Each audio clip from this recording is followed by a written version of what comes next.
Hello guys, welcome back to YouTube channel. ആദ്യമായിട്ട് ആരെങ്കിലും videos കാണുന്നുണ്ടെങ്കിൽ ഒന്ന് സപ്പോർട്ട് ആക്കണേ. ആദ്യം തന്നെ നമ്മൾ ബീട്രൂട്ട് എടുത്ത് ഈ വീഡിയോയിൽ കാണുന്നത് പോലെ കട്ട് ചെയ്യുക. പലരും ഓരോ രീതിയിലാണ് കട്ട് ചെയ്യുന്നത്. നമ്മളിങ്ങനെയാണ് കട്ട് ചെയ്തത്.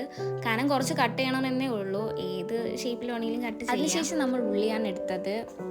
എന്നിട്ട് അതും കട്ട് ചെയ്യുക.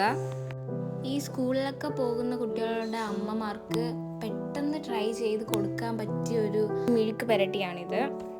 എല്ലാവരും വീഡിയോസ് കാണുന്നുണ്ട്, പക്ഷെ ആരും സപ്പോർട്ട് ചെയ്യുന്നില്ല. പ്ലീസ് എല്ലാവരും ഒന്ന് ലൈക്കും കമൻറ്റൊക്കെ ചെയ്യണം. അപ്പോൾ നമുക്കതൊരു സപ്പോർട്ടാണ്, വലിയൊരു സപ്പോർട്ടാണ്. ആവശ്യത്തിനനുസരിച്ച് നമുക്ക് സവാള എടുക്കാം. നമ്മളിപ്പോൾ ഒരു സവാള എടുക്കുന്നുള്ളൂ. നമ്മൾ 2 ബീട്രൂട്ടാണ് എടുത്തത്.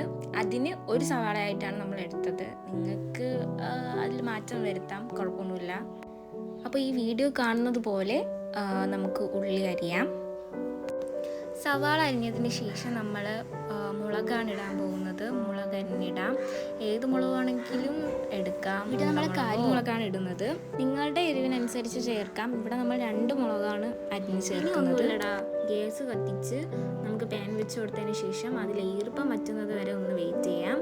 ശേഷം നമുക്ക് ആവശ്യത്തിന് നമുക്ക് എണ്ണ ഒഴിച്ച് കൊടുക്കാം. അത് കഴിഞ്ഞ് നമുക്ക് കടുക് ഇട്ട് കൊടുക്കാം. കടുക് പൊട്ടുന്നത് വരെ ഒന്ന് വെയിറ്റ് ചെയ്ത് പൊട്ടിക്കഴിഞ്ഞതിന് ശേഷം നമുക്ക് കറിവേപ്പില ഇട്ട് കൊടുക്കാം. നമ്മൾ അരിഞ്ഞു വെച്ചിരുന്ന ബീട്രൂട്ട്, സവാള, മുളക് ഇതിലേക്ക് ചേർത്ത് കൊടുക്കാം. ഇട്ടതിന് ശേഷം നമുക്ക് പതിയെ ഒന്ന് ഇളക്കി കൊടുക്കാം. ഇനി ആവശ്യത്തിന് ഉപ്പ് ചേർത്ത് കൊടുക്കാം. അത് ഓരോരുത്തരുടെ ആവശ്യത്തിന് ചേർക്കണം. ഇതൊന്ന് ഇളക്കി കൊടുത്തതിന് ശേഷം 1/2 കപ്പ് വെള്ളം നമുക്ക് ചേർത്ത് കൊടുക്കാം. ഇനി ഇതൊന്ന് അടച്ചു വെച്ച് വേവിക്കാം. ഇതൊന്ന് ഇടയ്ക്ക് തുറന്ന് നോക്കി ഒന്ന് ഇളക്കി കൊടുക്കാം, പിന്നെ ഇടയ്ക്കാം. ഇത് റിപ്പീറ്റ് ചെയ്യുക വേവുന്നത് വരെ. കുറച്ചൊന്ന് വാടി കിട്ടിയിട്ടുണ്ട്. ഇതിൽ നിന്നും കുറച്ചും കൂടെ നമുക്ക് നന്നായിട്ട് വഴണ്ട് കിട്ടണം.